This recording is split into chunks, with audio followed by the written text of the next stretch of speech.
Rəhmətlik nənəm deyərdi ki, hər şey mövsümündə gözəldir.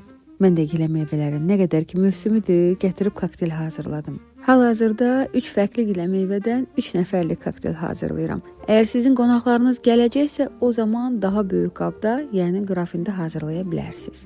Hər gilə meyvənin üzərinə nanə yarpaqları və doğranmış limon əlavə etdim. İstəyə görə şəkər də əlavə edə bilərsiniz, amma mən şəkər əlavə etmədim. Daha sonra yaxşı-yaxşı əzişdirdim.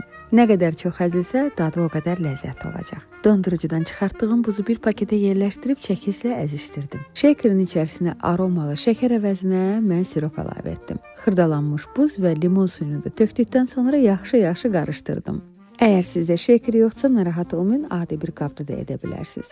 Siropun qoxusuna qarışmış buzu əzilmiş gilə meyvələrin üzərinə əlavə etdim. Ən sonda isə buz kimi qazlı su tökdüm. Siz istəsəz bunu spraytla da əvəzləyə bilərsiniz. Nənəmin sözü olmasın, nə qədər ki mövsümüdür, mütləq siz də hazırlayın.